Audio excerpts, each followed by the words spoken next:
Hello, Jason Lee Beckwith, and I am Jason Houston, and this is the Two Jasons. This is our second episode. So, why do you tell people what we're talking about tonight, my friend?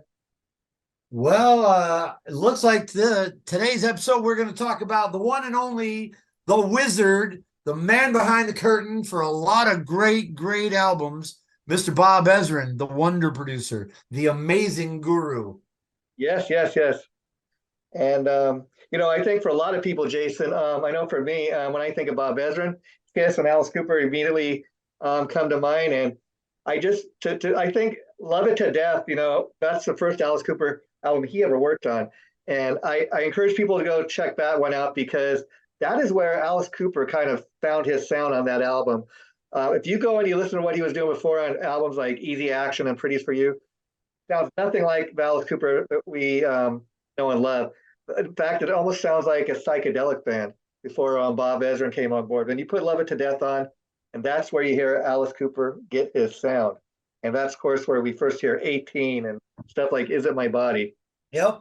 Yep. He's got that big, huge sound like that song we were just listening to. Yeah, Great Expectations from Destroyer, yeah. the album cover for which you seem to have on the door behind you.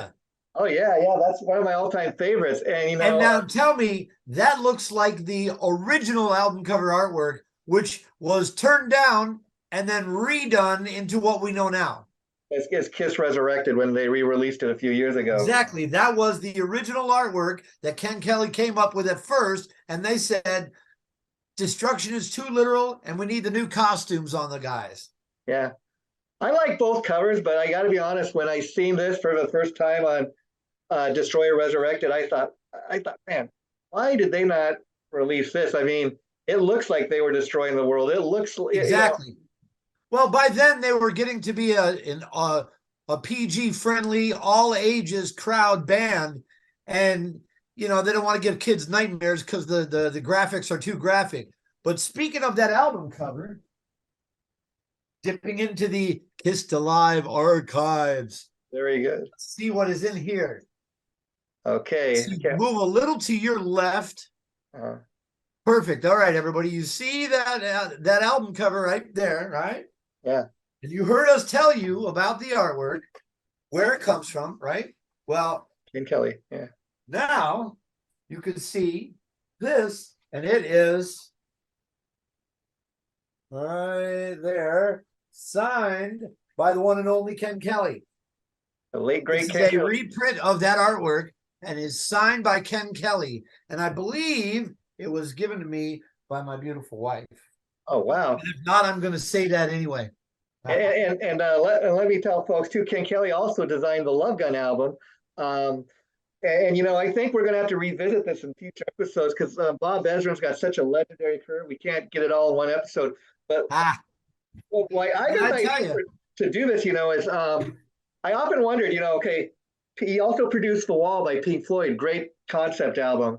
And then people often wonder, how did Kiss ever do music from the Elder? And it's often been said it's not an awful album, but it's not a great Kiss album. And from what I was able to kind of pick up on is Roger Waters, the Pink Floyd bassist, he really did not get along with Ezrin. He really hated him because apparently this is when Ezrin was just getting heavy into Well, his they drug did different addiction. kinds of drugs. One guy was into psychedelics, and the other Yeah, guy was into blow. It's not going yeah, to mix. One yeah, guy wants to kick back and trip out, and the other guy wants to go, go, go. yeah. And apparently Ezrin was showing up late, and so you could, as a guy that's in a band, you could understand if you have a producer like that showing up and he's late and he's not on his best of his game, getting Yep. pretty pissed. But interestingly enough, the Wall went on to be kind of a huge hit. So I could kind of see Gene Simmons getting an idea. Oh, he had a hit. He did Destroyer. He had a hit with this Pink Oh, Floyd sure. album. If something is good, it's going to be good again. They didn't know that. Uh, and I'm not speaking on a turn here. Yeah, This is all well documented in yeah, many decades of interviews.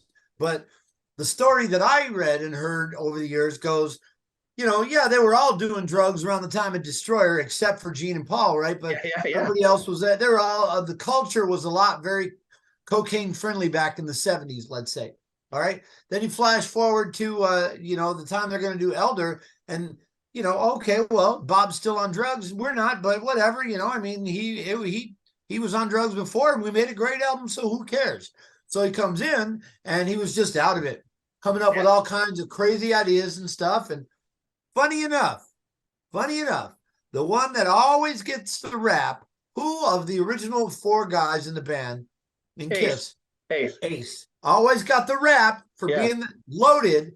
He was the one that said, "This is a bad idea. We shouldn't do it." And he was right. And Yeah. even Bob will admit that he was right, you In know. fact, But yeah, I've heard tell Peter me Chris say something. over. Yeah, I've heard Peter Chris say, Bob was high on cocaine, but Gene and Paul didn't seem to mind. But they were always getting on me and Ace. Yep. Yep.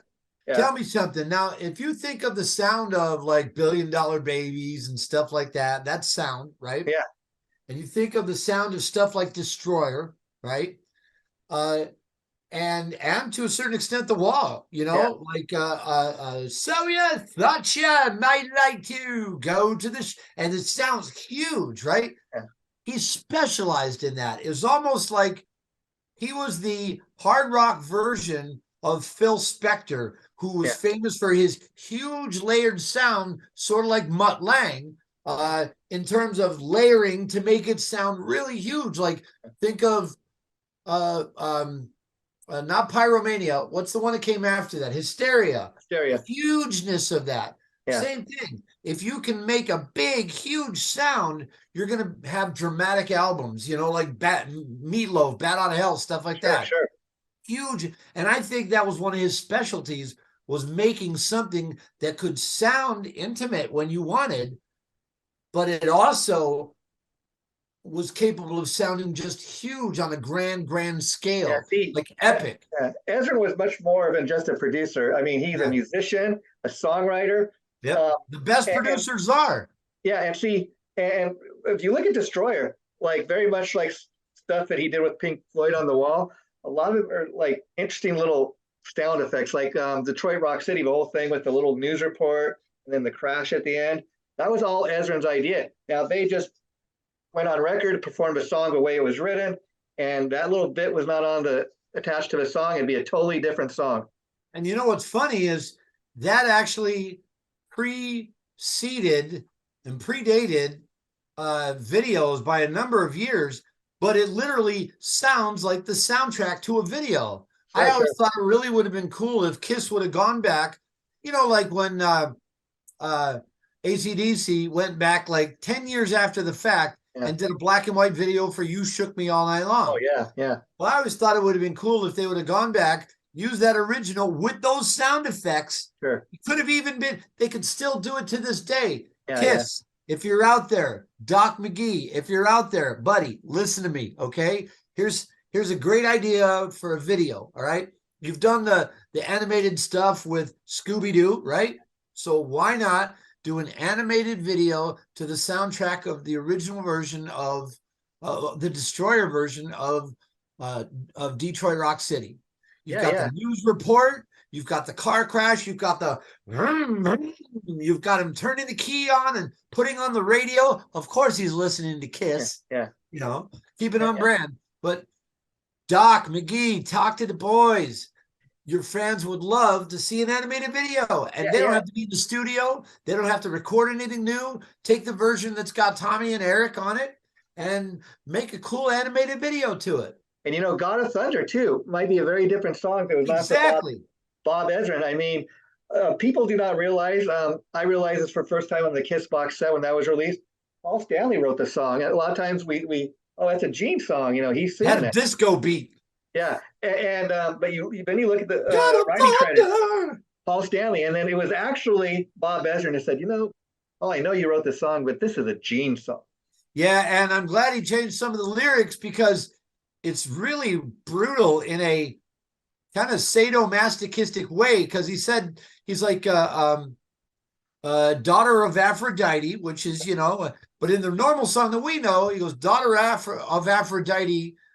Hear my words and take heed. But in the original version that Paul wrote, he said, daughter of Aphrodite, we'll make love till we bleed. Oh, wow. Oh, wow. Yeah. Very different. I don't want to make love till I bleed. Yeah, yeah. I'm just not that,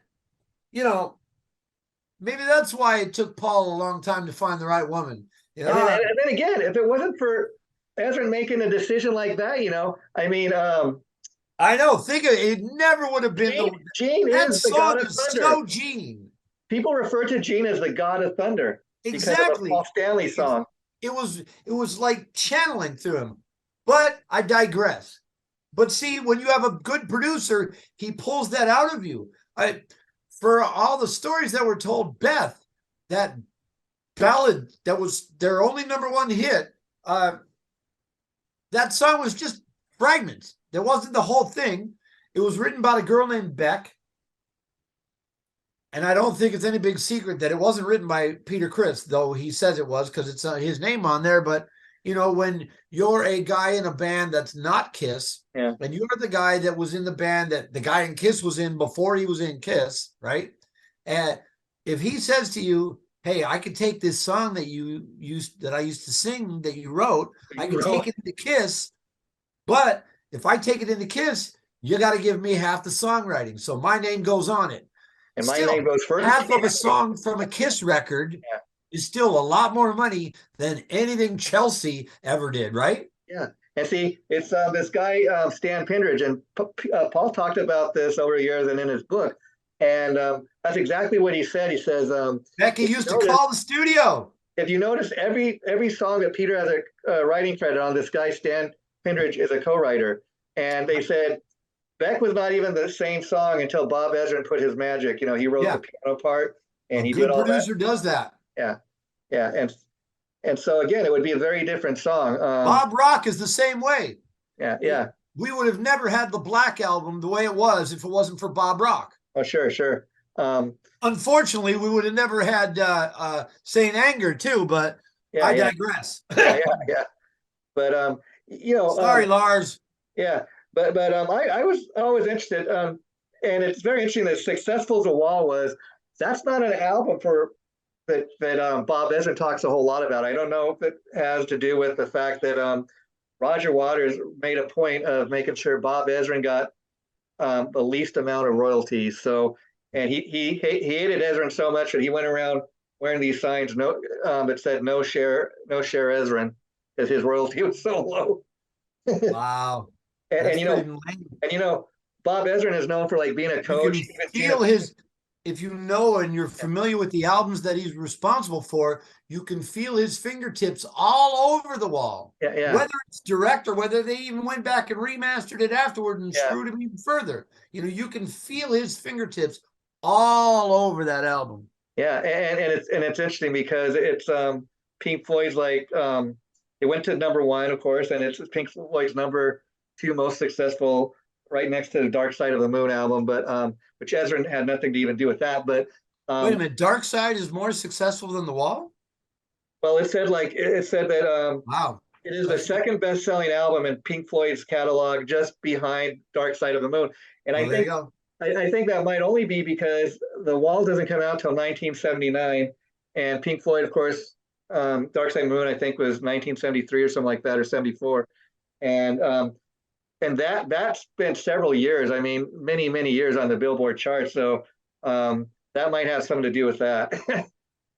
And now a word from our sponsor, Mr. Snoop Dogg. All right. Cali Red Wine, 29 Crimes wine label. Excuse me, 19 Crimes. Well, it's 10 more when you get Snoop, because you never know what he's going to be up to. He now has, did you know he has 3 kinds of wine on that label? Wow. And then he hooked his girlfriend, Martha Stewart, up, and she's got one on the 19 Crimes label, because everybody's got to be a criminal on the label. Well, she fits. She's been to prison. Yeah, there you go. Yeah, I seen that at a Trader Joe's recently. Then what you got to do is get the Living Wine Labels wine app, and then what you do is you hold the 19 Crimes label. They have old-timey criminals, right? Yeah. And it tells you what crime they did, back in the 1800s, right? And this guy, escaped from prison, robbed the bank, whatever, right?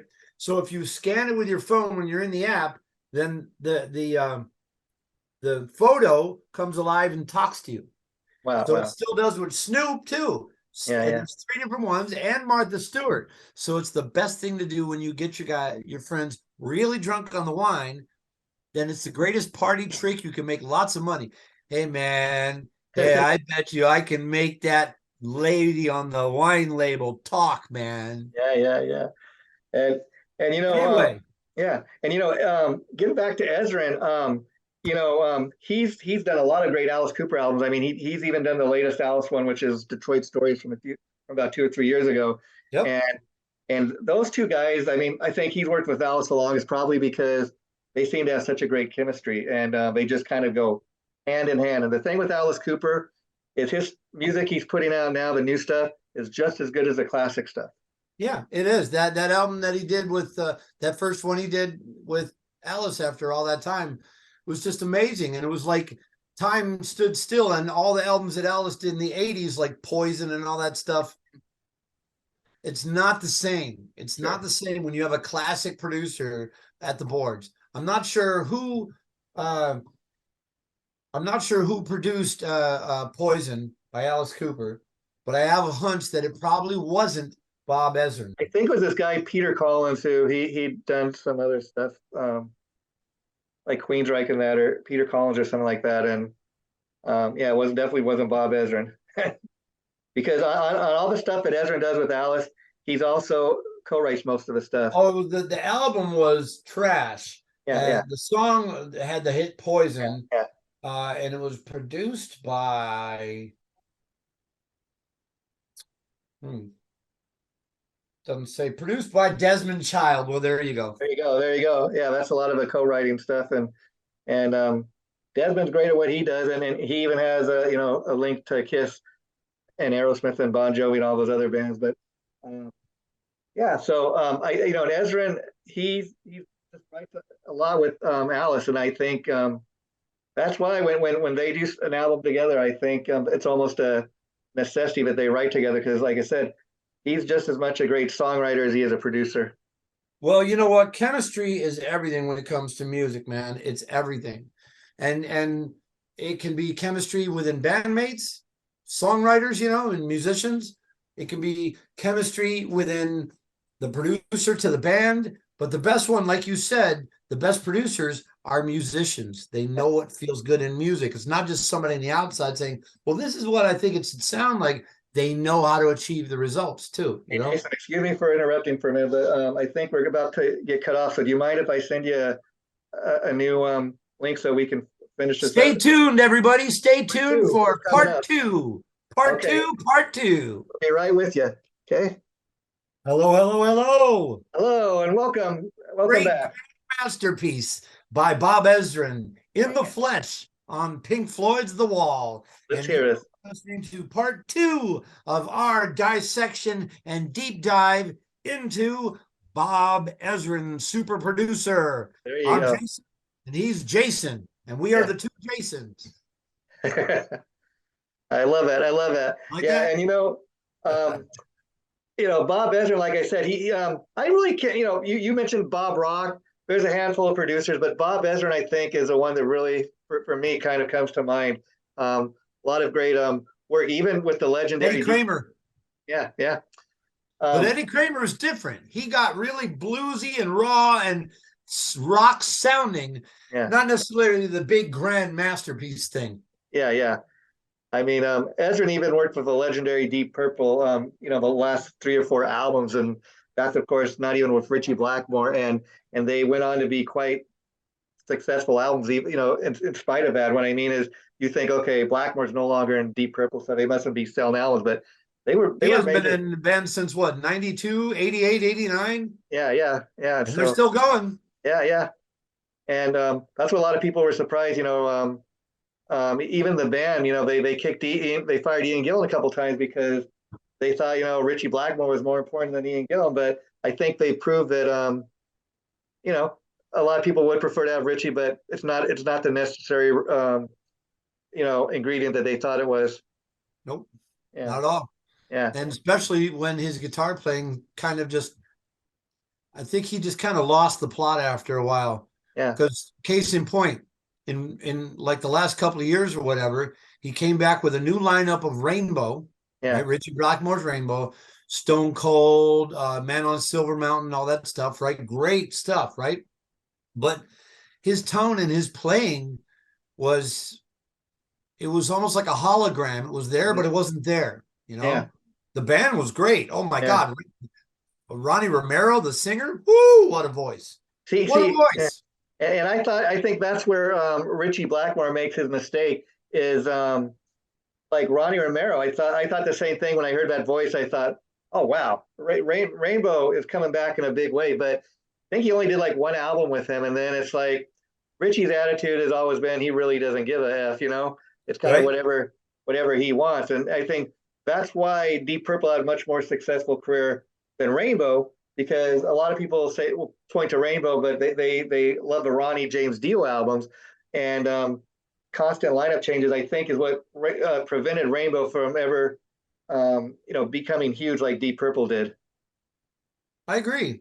I agree. You know, it was great, but they were completely different bands because, yes, the band's identity was wrapped up in his guitar playing and because it was his name, but you can't deny the effect a vocalist has on the music.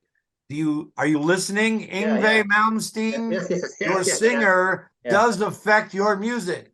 But that's the thing. And, you know, you got a guy like Joe Lynn Turner and a guy like Dio, complete polar opposite. Yeah, they're both rock singers and they can both hit the notes, but, you know, Stone Cold versus Man on the Silver Mountain, big difference.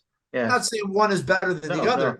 Big difference. And you can't keep doing that. Van Halen pulled that off one time. They tried it a second time with Gary Sharon, tried to introduce another singer. Done. Yeah. See, I mean, and I like Gary Sharon, but listen, that's important. That's a great example of how important a producer is, because again, they get this and chemistry. You can be great on paper. This guy is awesome. This guy, that's a star quarterback. That's a star cornerback. That's a star defensive tackle. This is going to be a great team. But if they don't have magic together, if they don't have sparks, it doesn't matter. It's going to fall flat, you know? And see, I don't know. I don't know if they did it to save money, but they get the guy that produced the Van Halen 3 album, for example, is this guy, John Jenks. And I think he produced a lot of music for TV like Hill Street Blues and stuff. So again, I don't know why you would, very first album with the new singer, why you'd get somebody like that. I don't know why you wouldn't get a Bob Ezrin, why you wouldn't get a Ted Templeman. I honestly, not to get sidetracked, but let's go down this rabbit hole just for a second. Because we've talked a lot about Van Halen off the record and stuff. And you know that I'm a big Van Halen fan, right? Matter of fact, I may or may not be working on a secret project. Van Halen, not a tribute, a project, just a salute, let's say. Okay. We'll see. More on that later. But anyways, back to Gary Sharon. I think they messed with how they made great Van Halen music. Yeah. It was always Eddie comes up with the music, gives it to the other guys, and then Dave goes off and writes his lyrics, or Sammy goes off and writes his lyrics, or he gets together with Sammy because Sammy would help write the songs, I guess. Whereas with Dave, the thing that made it great was Eddie would write the riffs, then Dave would take the music and go off and come back with lyrics. With Van Halen 3, as I read it and as I came to understand it as a fan, let's say, Gary had a lot of great lyrics, a lot of poetry and stuff, and Ed took that and wrote music to it. Yeah. Completely reversed his songwriting process, and you can't guarantee you're going to strike lightning. I think that was part of the recipe. Yeah, it's not just the cake. I mean, it's not just the flour. It's the flavor. It's the additives. It's everything that goes into making a good recipe. Yeah, see, Van Halen 3 is not a bad album. It's a bad Van Halen album. I mean, it would have even I think production-wise, it would have been fine. The guitar sounds like Eddie. I mean, it would have been a better Gary Sharon solo album or even an Extreme album. It sounded more like Van Halen was trying to be extreme. And I think part of that is, like you said, I think at the time they did that Eddie was very pissed at Dave, still very pissed at Sammy, wanted nothing to sound like any of those guys, yet Gary has the ability. Yeah, but I thought Gary was made to sound an awful lot like Sammy on that album. Yeah, vocal style and approach. I think that's why Gary, who was the one guy that could do the Dave songs and the Sammy songs. That's what I liked about that tour, man. He went deep and did stuff like Romeo Delight. Dude, He that could was sound like awesome. he could sound like both of those guys. But Yep. see, and I think Eddie was You more know who I think would have really done great? yeah, Right before they hired Gary, yeah, right? When they walked out on the stage with at the MTV Awards unannounced with Dave, and everybody thought, oh my God, it's gonna be Dave. yeah, And then yeah, said, no, it's not gonna be Dave, it's gonna be Gary. yeah, And yeah, everybody went, what? yeah. Well, right before that happened, they had already hired another guy. His name was Mitch Malloy. You Yeah. can look this up. There's a whole thing on it Oh, now. sure. Mitch Malloy. And he sang both and sang it great, man. Yeah, Matter of fact, he was hired into the band, so the story goes. And he's sitting at home. They didn't tell him anything. Man, they did him dirty. They didn't tell him anything. This guy's sitting at home. Imagine sitting at home. You just got hired into Van Halen. Fuck. yeah, yeah, I just got hired into Van Halen. Then you're watching TV. I'm going to watch MTV Music Awards. And you watch it, and there comes Van Halen on the stage with David Lee Roth. yeah. So Now, then he called him up, and he passed on it, and he quit. But he does these tours called the Van Halen Experience. Man, yeah. they're awesome.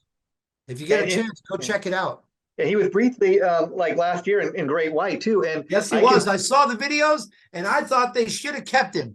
Yeah. Huge mistake on those guys' part to let him go. If you saw the videos, they looked like an active, young, hungry band again. He was out there. He's got the scarves. He's got the clothes, and he's got a youth on his side. He's got great hair, and he killer pipes, man. I thought they should have kept him and worked around his schedule. I'll tell you how they ended up getting Gary Sharon. I don't know if you know this part of the story, but Gary Sharon, of course, was in Extreme up until that point. Yeah, and they started becoming the same manager. Who happened to be, his name was Ray Daniels, who Sammy Hagar hated his guts, and turns out Ray Daniels was also Alex Van Halen's brother-in-law.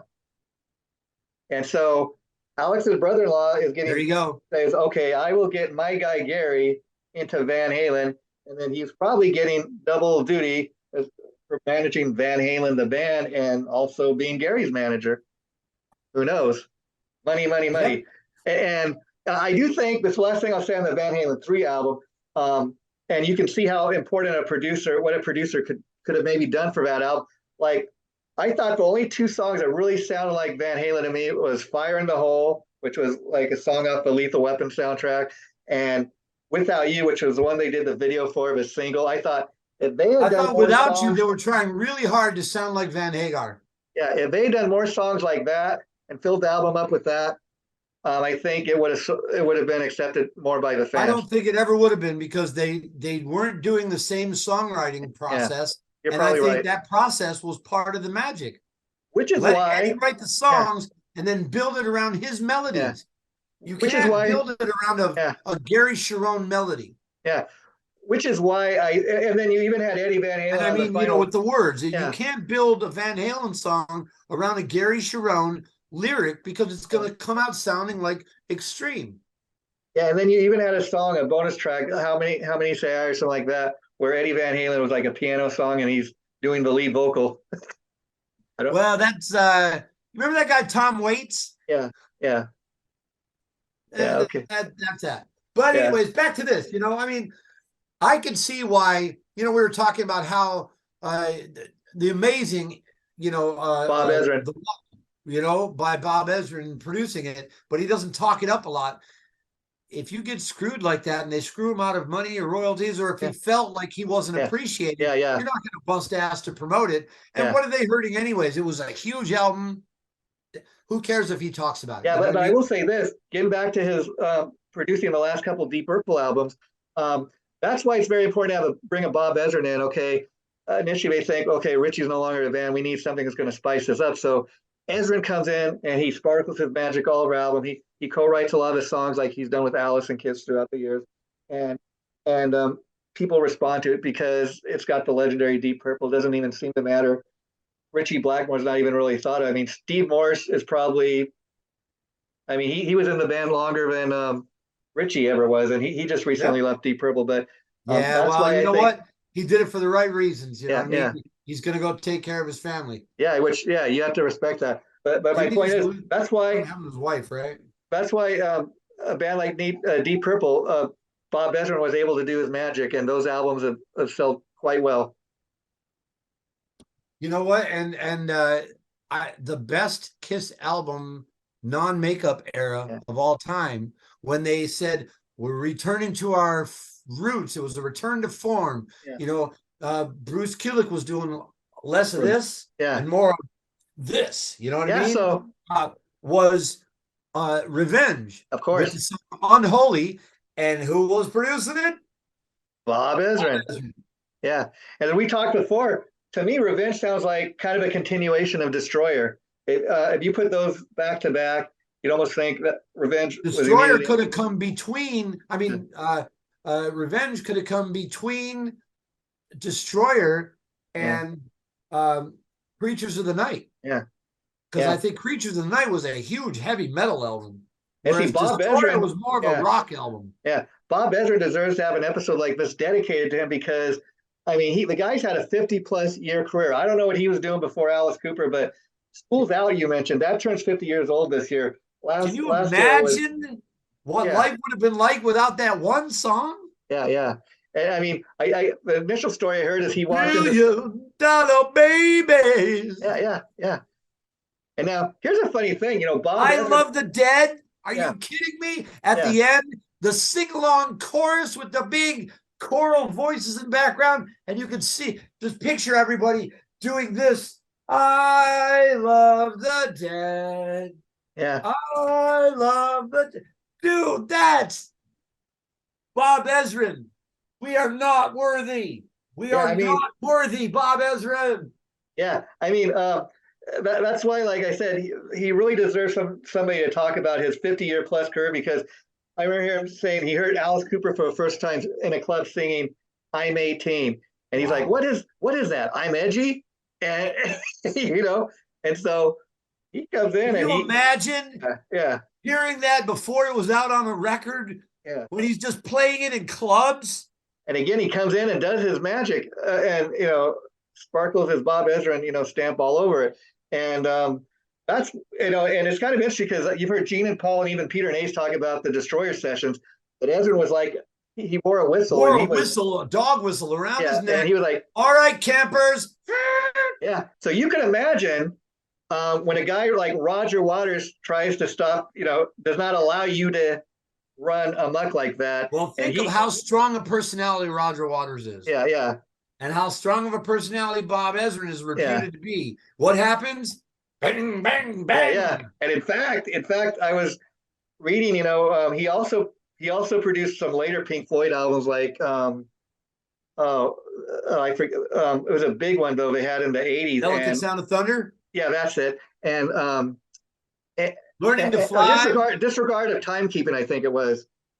And he brought like Carmine Appice to play on the album. He oftentimes would bring people in to play on the sessions. And well, he was responsible for Dick Wagner playing guitar on a lot of Destroyer sessions, and also Bob Kulick. Well, they already knew Bob Kulick anyways, because he had auditioned for the band back in the day. Yeah, but like what a great producer! Holy crap! Yeah.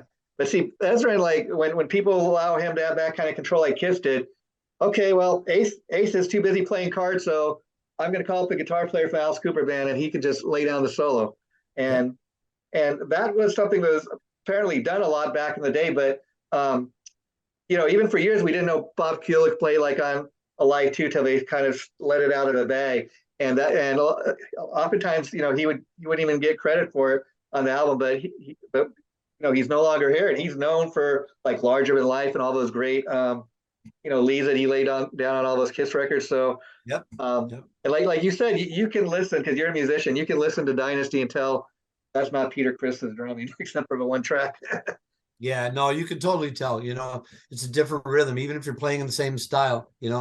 But I think the closest anyone ever got to imitating the styles, not imitating, I don't want to say that, but to, let's say, honoring or paying homage to the style of the original Kiss sound while bringing it into a modern context was Bruce Kulick on the album Revenge.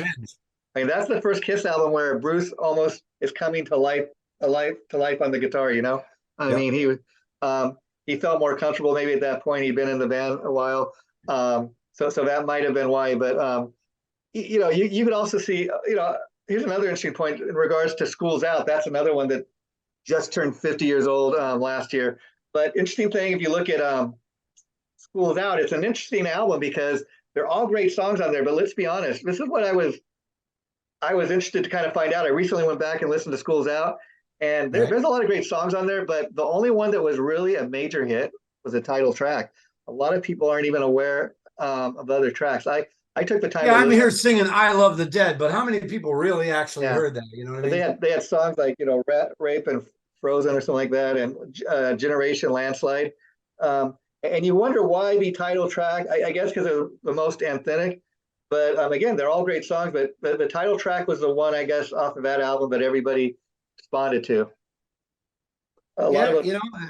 and there's a reason why it was the lead-off single. Yeah. For sure. And Elected, that's another one of those songs. Dude, I love that. I mean, yeah. I just love the bigness. You can hear him. You can picture him doing that at a rally, Yeah. Same thing with In the Flesh by Pink Floyd, what we opened up this half of the episode with. It was, it's that thing. That's the thing. It's a sonic landscape. Honestly, it's a soundscape. Same thing that you have with Elected, right? Same thing with Detroit Rock City, Yeah. You can feel that's what I like about good art. Okay. Yeah. Good paintings. Like my wife and I, we're married 19 years now. Wow. But when we were first dating, she deserves a gold medal. Trust me. No damn picnic. But when we were dating, I always say we fell in love with and in Laguna Beach. And we used to check out a lot of the art and stuff around there, galleries. What I love about good art, paintings, if I look at a painting and I can feel what it's like to be in that painting, you can smell the air. Wow. You can feel what it's like to walk on the cobblestones, whatever, That's what I like about Bob Ezrin stuff. This is almost like in it. It's not just you're listening to music. You are inside an experience. And he was IMAX before there was IMAX, if that makes any sense. I mean, yeah, it does. It's like a musical landscape, and it takes you a few times to even realize what you're listening to. And talking about Kiss Destroyer, I don't know if you've ever had a chance to listen to any of the unreleased demos. Like, there's a great version of Great Expectations, like a demo version, where each guy sings like a different part of a song. Well, Gene wrote it, and he wrote that song because he could feel Ace and Peter pulling away from the pack, whether it was by drugs and outside influence or by ego and wanting to leave and go solo, whatever. But he could feel the distance. And so he wrote a song that would literally mention each one by name and say what they're like. You watch me playing my drums, and you feel, you watch Pete playing his drums, you watch Ace playing guitar, and you wonder why they did not, because it sounded cheesy. Yeah. But it sounded better the way that they made it. Yeah. So you can see why. It's great. And the sentiment behind the song and the lyrics, the inherent or the implied or the seeming sentiment was great. I think what I liked about what do you like better? Which verse do you like better? I think I maybe because we're used to it, I like what's on the album, but I think why I noticed that in the demo version is I like the way it seemed like to me he was making a point of including everybody's name in the song, Yeah, I heard an interview that he talked about that, and it's exactly why. Wow. See, he did that on purpose because he wanted to try and bond with the guys. It was his way of sort of reaching out to the other guys and saying, "Don't leave." Yeah, and again, they're probably sitting back there watching this, if they're watching this, and laughing. It was nothing like that, kid. Yeah, but again, like even I've heard Peter Criss talk over years when he was singing Beth, when he was in the booth recording the song, that Gene and Paul, like, they were totally against it because they'd never done a ballad before, and they're totally like, no, Kiss doesn't do ballads. In fact, they were like laughing, rolling on the floor. And Ezrin had to lock them out so Peter could get the vocal. But Yep. again, He was right. yeah, yeah, and Hey, again, so yeah, I want to give a toast to Bob, of this Cali red wine yeah, to Bob Mofo Ezrin, a yes, legendary producer and responsible for the soundtrack of of many our lives, generations yeah, yeah. in our lives for sure. Bob Ezrin, here's to you. And I will say, Bob Ezrin really gave Alice Cooper his sound because you put on that Love It to Death album, then you go back and listen to the 2 albums before. And actually, that sentence is a lot more accurate than you realize on Yeah. 2 levels. He gave Alice Cooper his sound, but he gave Alice Cooper his sound. Yeah, there you go. There Bob you go. Ezrin's sound, right? Yeah. So while we're still here, I think I would be remiss if I didn't mention something that Sure. I think I kind of hinted at with you earlier, and I just thought that I might say it. Okay. I'm talking about it, and you wanted me to bring it up tonight. Obviously, I play drums. Currently, I play drums in Kissed Alive, a tribute to Kiss. But I also do other things, Sure, sure. I sing, my other band, whatever. But I'll be doing some other stuff later on this year that will not be Kiss, that will have me in the drums. And I just this past week signed my at age 52, whatever I am, right? Yeah. Signed my first endorsement deal. I see that. And I'll tell I you am what. very proud to announce that I now am an endorser of Soul Tone cymbals. They're handmade in Turkey. They're freaking awesome. I've listened to them for a long time. And one thing led to another. I had a party recently, a little private thing in my studio. Yeah. Some friends came by.